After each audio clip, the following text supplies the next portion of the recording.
O acesso ao Parque Nacional Serra das Confusões é feito pelo município de Caracol, que fica distante 620 quilômetros de Teresina e cerca de 80 quilômetros de São Raimundo Nonato.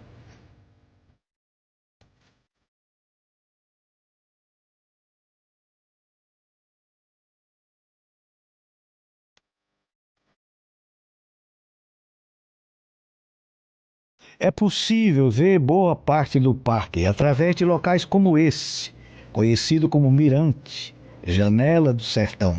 Localizado bem na entrada, o Mirante é um dos primeiros pontos de parada do turista. Do local já dá para ter uma noção da imensidão do parque e, é claro, rende ótimos registros fotográficos.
A Serra das Confusões é formada por grandes formações rochosas, grutas, cavernas, vasto bioma e ainda sítios arqueológicos.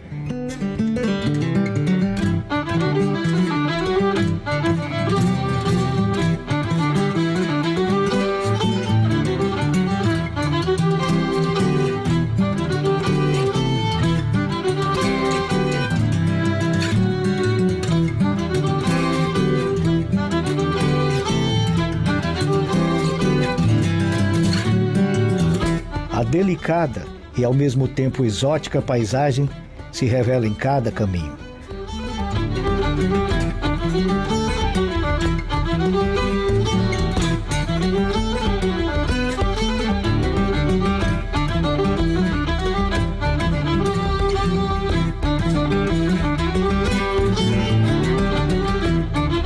Toda a composição do parque está quase intocada, sendo facilmente encontrados em seu estado original arbustos de galhos retorcidos, cactos, flores, mandacaru e demais representantes da flora da Caatinga.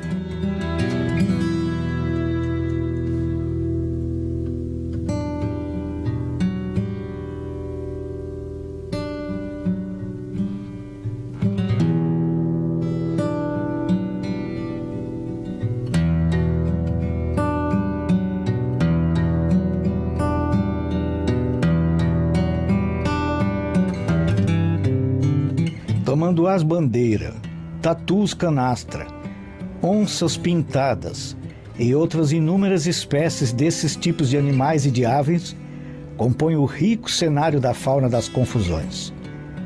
Assim como o vizinho Parque Serra da Capivara, o Parque Serra das Confusões também possui pinturas rupestres, espalhadas por sua grande área, representando o dia a dia dos nossos antepassados.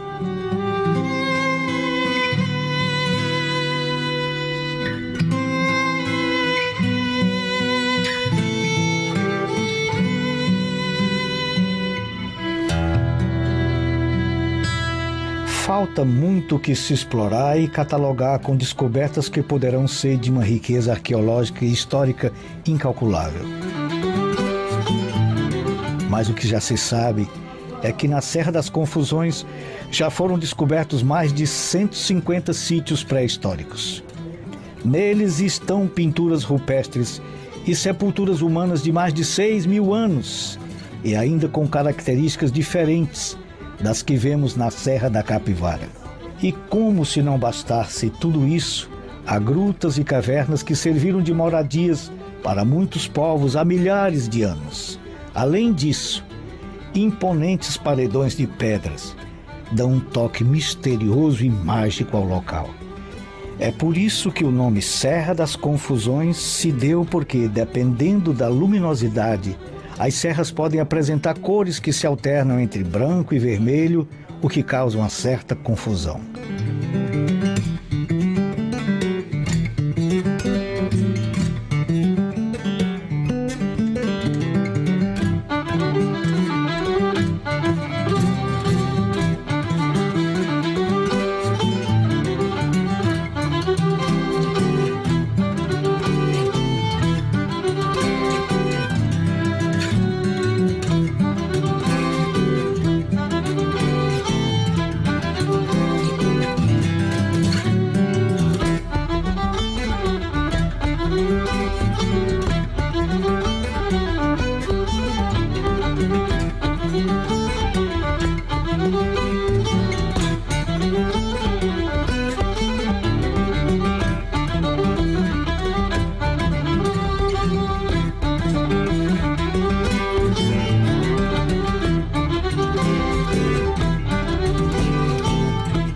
O Parque Serra das Confusões abrange no total 12 municípios piauienses: Alvorada do Gurgueia, Bom Jesus, Brejo do Piauí, Canto do Buriti, Caracol, Cristino Castro, Curimatá, Guaribas, Jurema, Redenção do Gurgueia, Santa Luz e Tamboril do Piauí.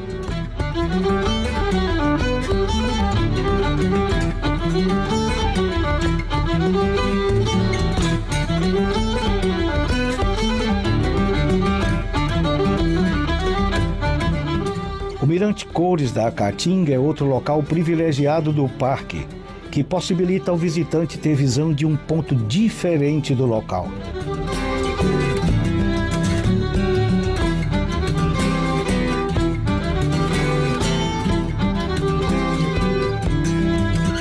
Aqui o turista pode observar mais de perto as gigantescas formações rochosas, o movimento de animais como o mocó, passarinhos e aves maiores voando baixo.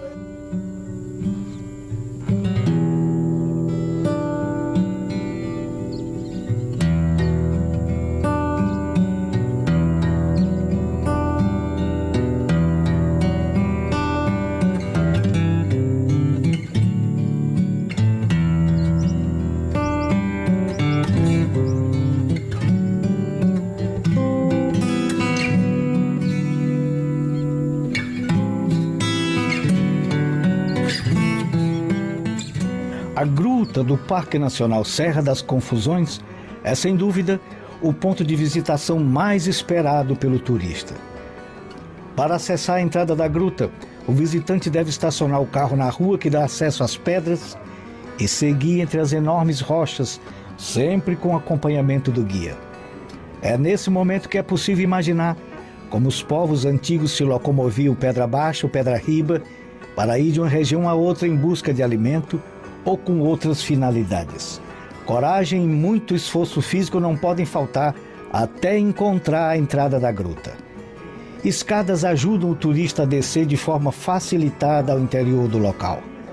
Ao chegar no interior da gruta, é possível perceber que o local é quase que uma espécie de cânion, com 1 quilômetro de extensão, e é formada por impressionantes paredões de pedra com mais de 20 metros de altura, por sombras, ar fresco, jardins, umidade e vegetação mais alta.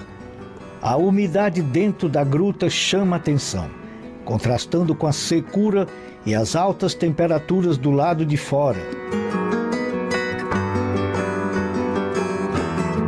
Um dos responsáveis por esse fenômeno são algumas pedras específicas que gotejam água o ano inteiro, proporcionando uma vegetação verde dentro da gruta e temperatura mais amena. As pedras que gotejam, claro, é um espetáculo à parte. A minha relação com a Serra das Confusões se deu antes mesmo dela se tornar Parque Nacional, né? Nós, como pesquisadores do NAP, aquele que eu falei que foi criado pela doutora Niede Guidon na década de 70, né? Em 79 ainda. Então ele existe até hoje, o NAP. Então nós éramos pesquisadores do NAP, eu, professora Ana Clélia, professora Sônia Campelo, professora Jacionira, todas formadas na especialização que foi dada aqui, né? Então nós fizemos o primeiro trabalho de levantamento dos sítios arqueológicos da Serra das Confusões, para ele se tornar, para, vamos dizer assim, embasar, para dar sustentação ao projeto de criação do Parque Nacional, né? Nós fomos convidados pelo presidente do IBAMA daqui, né? o diretor daqui do IBAMA, na época o professor Deocleciano Guedes, nos convidou para fazer esse trabalho e nós fomos a campo, né? E fizemos esse levantamento, tá? Então levantamos os sítios, né? E fizemos toda uma descrição, inclusive tem histórias assim maravilhosas dessa época, tá? Isso foi antes da criação do parque, tá? Que foi em 2008.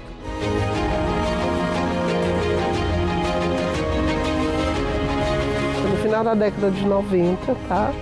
E que deu sustentação para a criação do parque, o que aconteceu em 1998, né? Depois, no ano 2002, nós voltamos, nós retornamos, inclusive com auxílio financeiro do IPHAN, que é o Instituto do Patrimônio Histórico e Artístico Nacional, né? Para ampliar, vamos dizer assim, para fazer mais descobertas na Serra das Confusões, de novos sítios.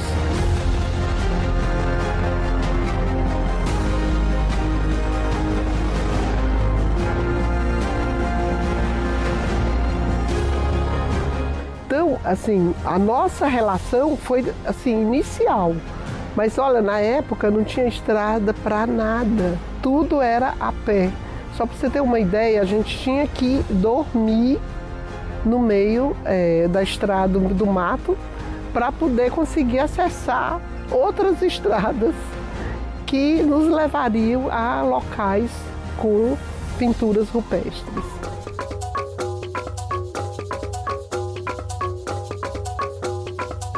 Hoje é uma das principais áreas de preservação ambiental do Nordeste. Ela é particular também porque ela está na transição entre a Caatinga e o Cerrado, ou seja, é uma área imensa que mede uns 10 a 15 vezes o tamanho da Serra de Capivara, da qual, no fundo, a gente não conhece quase nada. A gente conhece sobretudo as partes mais próximas das cidades de Guaribas e de Caracol, mas tem uma imensidão ainda que continua sendo quase desconhecidas. Pouquíssimas pessoas vão lá.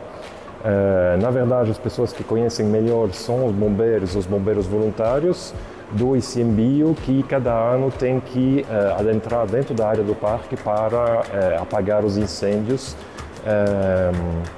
que cada ano assolam a área do parque. Para as pesquisas arqueológicas, a gente está desenvolvendo então um novo projeto que começou em 2019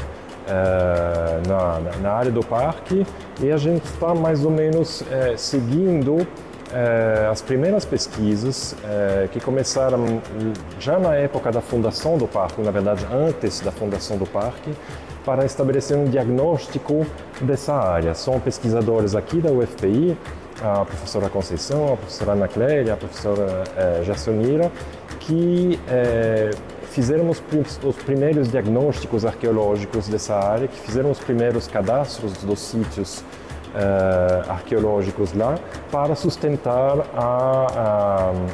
a criação do parque. Isso ainda era no final dos anos 90. Depois disso, uns 10 anos depois, em 2009, 2010, 2011, houve escavações, pesquisas arqueológicas em 2 sítios, na Toca do Enoque e na Toca do Alto do Capim, que foram desenvolvidos pelas pesquisadoras da Fundan, da Fundação do Homem Americano.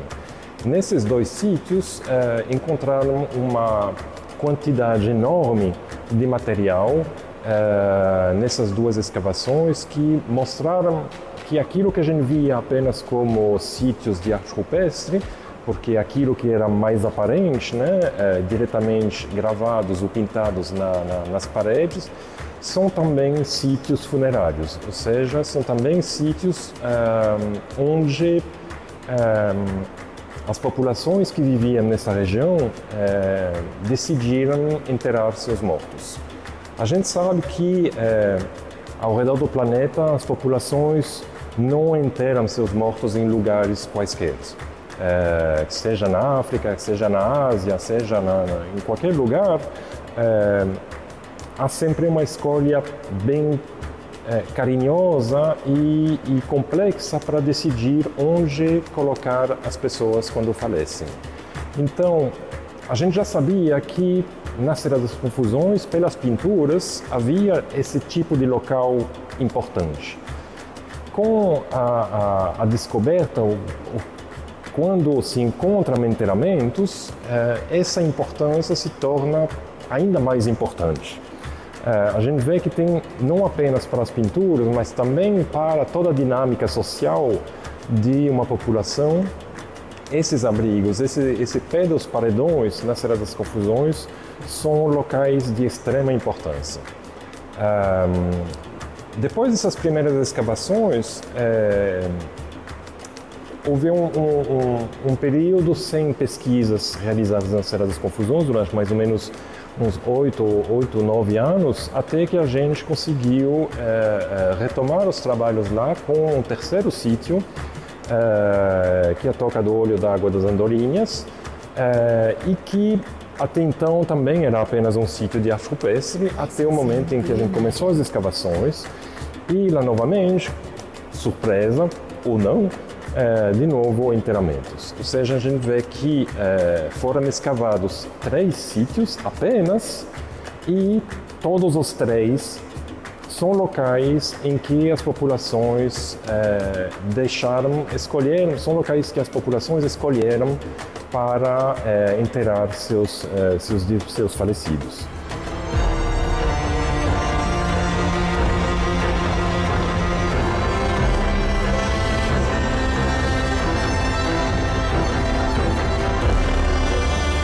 A escolha do sítio é uma mistura de o que é possível fazer, porque para uma escavação arqueológica tem que levar muita gente, para uma escavação arqueológica tem que levar muito material, então a gente não tem necessariamente como ir onde a gente quer. Então tem um primeiro aspecto que é onde dá para ir, onde dá para chegar de carro, onde tem água, onde tem uma série de condições que permitem que durante dias e dias tem gente que vai ficar lá. Outro aspecto é um pouco a nossa leitura enquanto arqueólogos, de observar o solo, de observar as coisas que a gente encontra na superfície. Sempre tem pedacinhos de coisas não inteiras, mas fragmentos de objetos que afloram na superfície. Esses objetos podem indicar que nesse lugar aconteceu alguma coisa. Em geral, na superfície, a gente não sabe o que aconteceu. A gente só presume que provavelmente embaixo, soterrado, tem material. Ou seja, houve vida, pessoas vivendo no passado, num passado tão antigo que ele já foi soterrado pela poeira, pela terra, enfim, pelos processos naturais que fazem com que tudo acaba sendo enterrado, né? Mas é sempre extremamente complicado, porque a gente nunca sabe se vai ter alguma coisa, se não vai ter nada. A maioria dos casos não tem nada, mas quando tem alguma coisa, toda a nossa formação é para isso. É para estar pronto, caso apareça alguma coisa, a gente sabe o que fazer, a gente sabe como proceder, a gente sabe como tomar cuidado com esses objetos para a gente poder extrair deles o maior número de informação que nos permita entender de fato o que aconteceu ali. Tá? Não é uma coisa simples, não é uma coisa óbvia, porque, como eu falei, muitas vezes são fragmentos, ou seja, você não encontra um vasilhame inteiro, como a gente tem aqui atrás, mas você vai encontrar apenas um pedacinho dele. e às vezes o resto não está nem embaixo, só tem esse pedacinho. E a partir desse pedacinho quebrado, você tem que tentar entender, ok, esse pedacinho de vasilhame fazia parte de um vasilhame inteiro, dentro desse vasilhame se colocava coisas, enfim, toda a vida que tinha ao redor da peça. O Parque Nacional da Serra das Confusões é muito maior do que o Parque Nacional da Capivara. O Parque Nacional da Capivara são 130 mil hectares. O Parque Nacional das Confusões são mais de 800 mil hectares. A questão é que aqui não tem, aqui no Parque Nacional das Confusões, não tem a estrutura que tem lá no Parque Nacional da Capivara. O condutor que me atendeu lá no Parque da Capivara, ele fez 18 dias de roteiro com uma pessoa dentro do parque. Aqui no Parque Nacional da Serra das Confusões, mesmo sendo maior, tem roteiro só de 2 dias, porque não está mapeado, não está estruturado, então você não consegue fazer aí mais tempo do que isso.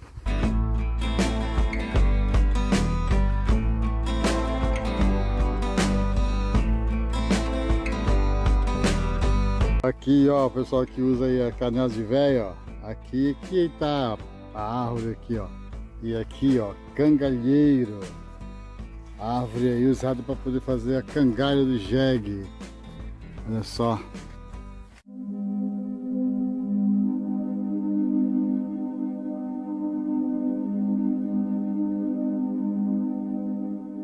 Primeira parada aqui no Parque Nacional das Confusões, nessa formação rochosa aqui, ó, desses cânions.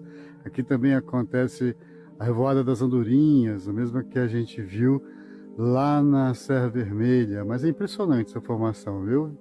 Poderia ver todo dia que acharia lindo.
Olha isso, gente. É serra das Confusões, Parque Nacional da Serra das Confusões. Isso aqui é Piauí. Ah, e tem mais escada, viu? Aqui, ó. Aquela ali que eu desci foi tranquilinha, né? Pequenininha. A maior tá por aqui, ó. Mas olha o visual, gente. Olha o visual. Olha o visual.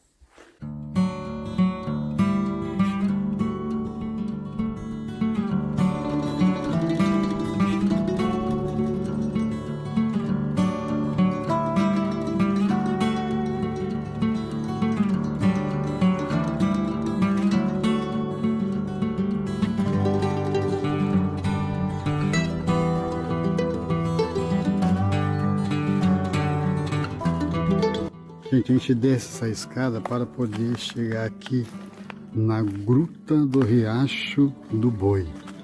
Olha só. Ó a gruta ali.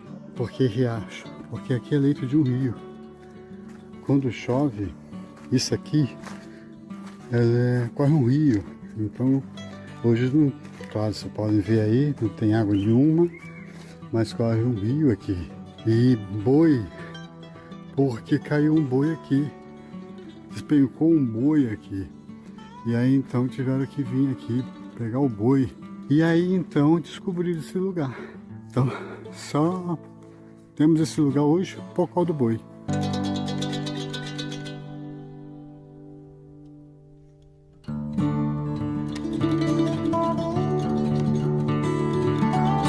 Aqui no Parque Nacional da Serra das Confusões, tô vendo muito isso aqui, ó, pichações, coisa que não vi lá no Parque da Serra da Capivara, né? Lá tem uma outra estrutura, diferente daqui uma melhor estrutura.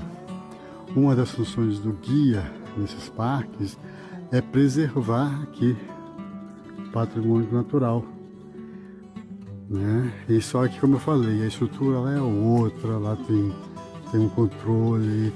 Aqui não, muita gente passa aqui pelo parque para poder ir para seus povoados, também vem turistas aqui sem guias, né? Então complica tudo isso aí. Olha só.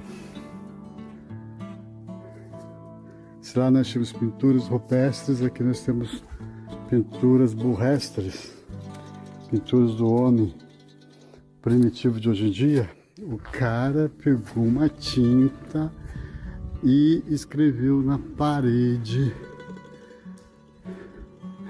preserve a natureza.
Gente, eu estou andando aqui no leito de um rio, tá? Isso aqui é um leito de um rio. Eu estou no sertão do Piauí e olha aqui, areia de praia aqui, ó. E olha esse paredão lindo aqui, com samambaia.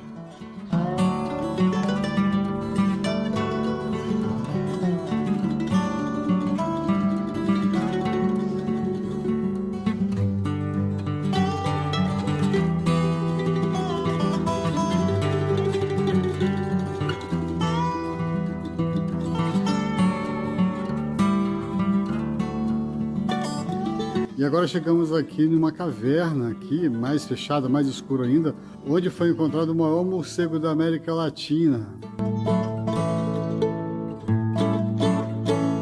gente, se vocês achassem uma foto perdida desse lugar aqui, ó, você acharia que estaria no Piauí, que esse lugar é no Piauí, no sertão do Piauí, Nordeste brasileiro? Olha só, depois de andar uns 500, 600 metros aqui, onde é um leito de um rio, a Gruta do Boi, tem esses paredões verdes aí, ó. Aqui no Parque Nacional da Serra das Confusões.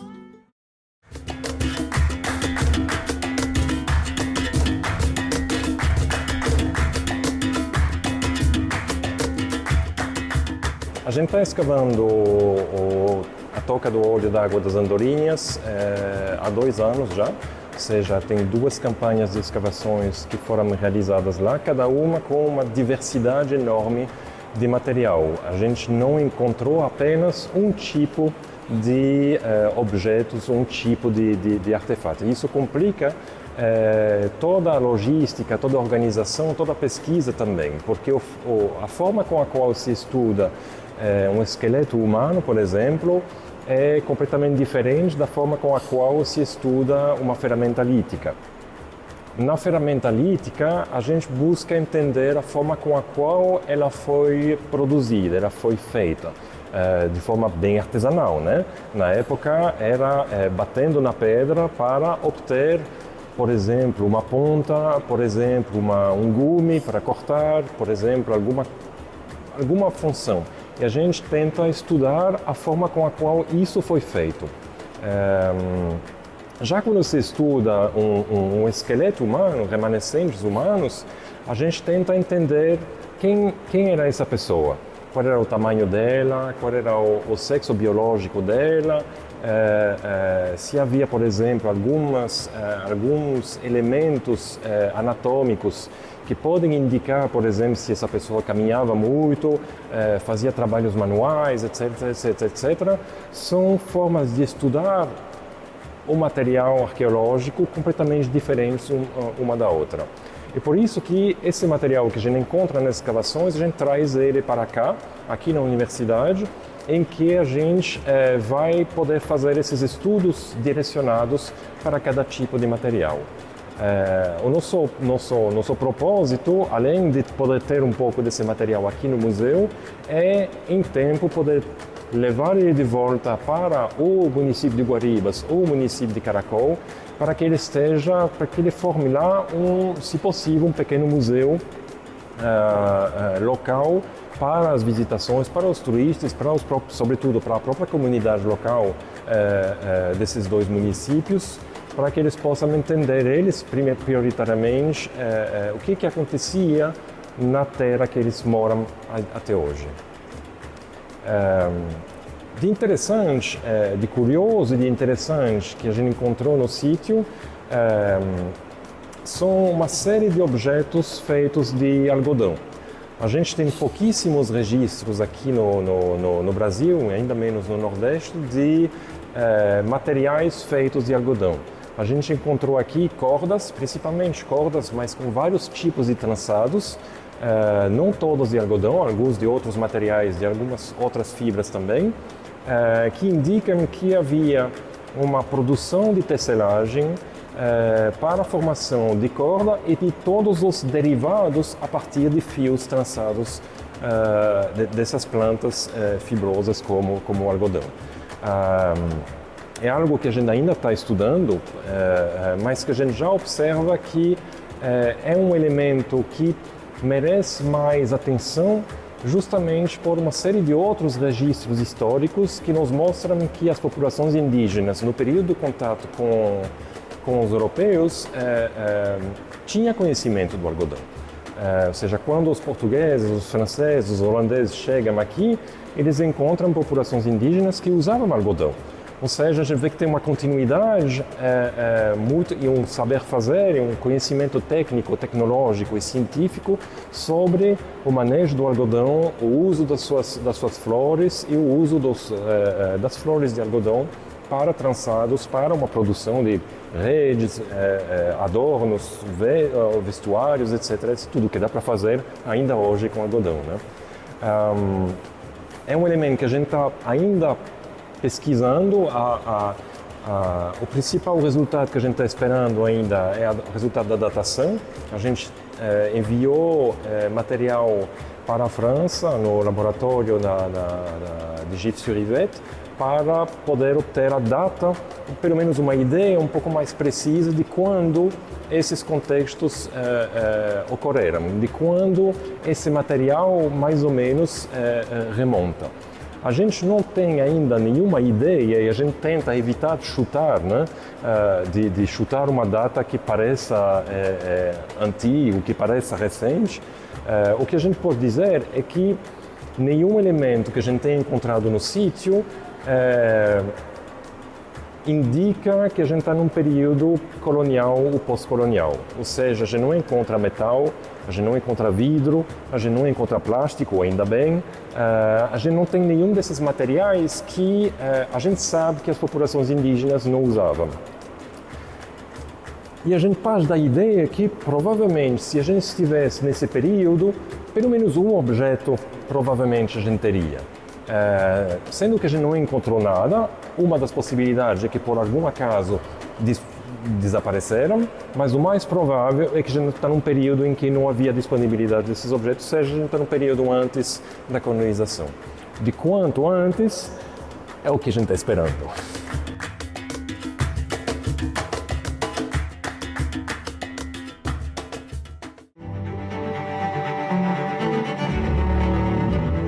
A gente viajava numa Toyota Bandeirantes, que a gente tinha inclusive comprado na época do projeto de elaborar o mapa arqueológico do estado do Piauí. Foi com verba da FINEP, uma Toyota Bandeirantes, cabine dupla da universidade. E aí, essa Toyota ia para todo lugar, porque não tinha estrada, não tinha, só que nós tínhamos um motorista excelente, seu Zé Raimundo, né? Que até o apelido dele era Pai Velho, lá na universidade. E aí, na hora que o mateiro dizia, deixa o carro aqui, agora é só a pé, agora a gente vai andar aí o dia todo. Aí ele dizia assim, o quê? Não, mas aqui dá para passar carro. Então tinha mato assim, de uma altura enorme, né? Não, mas isso aqui é capoeira, isso aqui já foi roçado antes, dá para passar. E a gente foi, e nisso a gente conseguiu chegar bem perto de um dos sítios, que foi a Pera das Andorinhas, lá da Serra das Confusões. E aí, quando nós chegamos, nós vimos que tinha uma casa, uma residência, lá bem perto, né? E ouvimos o som de um rádio tocando, né? Aí, então, chegamos na casa e batemos palco, né? Chamando, não apareceu ninguém. Não apareceu ninguém, né?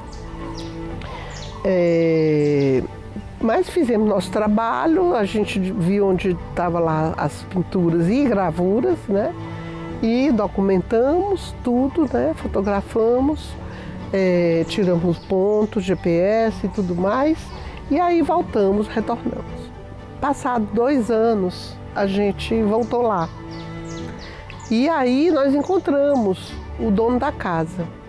Aí a gente contou, disse, olha, a gente esteve aqui há 2 anos atrás e tal, e contamos uma história. Aí ele falou assim, foram vocês. Não, a gente saiu para a roça, eu e minha esposa, deixamos só as crianças aqui. Essas crianças nunca tinham ido na cidade, nunca viram o carro.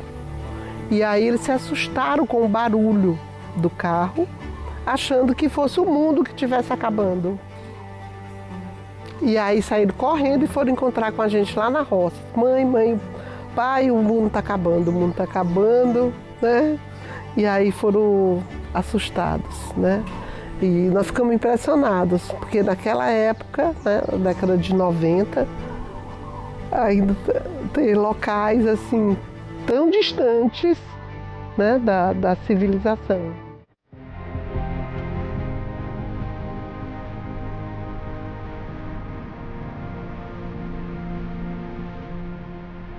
Os trabalhos da Serra, eles têm acontecido, graças a Deus, assim, depois desse primeiro levantamento, né, tem a cada ano se multiplicado. Inclusive, nós temos pesquisadores da Universidade Federal do Piauí, que estão fazendo escavações lá e já encontraram esqueletos humanos, né? Tem também a professora Fátima Luz, que no passado ela encontrou um enterramento assim, coletivo, né? Lá na Serra das Confusões.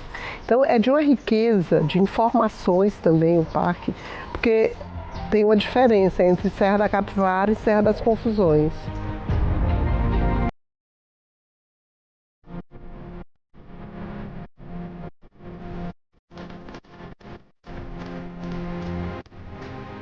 Tem uma grande diferença entre Parque Serra da Capivara e Serra das Confusões, né?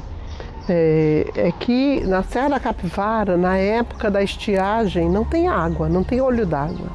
E na Serra das Confusões tem. Por isso até que existiu aquele corredor ecológico, né? Entre a Serra da Capivara e a Serra das Confusões. Porque os animais naturalmente passavam da Serra da Capivara para a Serra das Confusões na época que não tinha água na Serra da Capivara, tá? Então, Serra das Confusões, olha, se o ambiente tem água ao longo do ano, né? Imagina a riqueza de informações que não tem ali.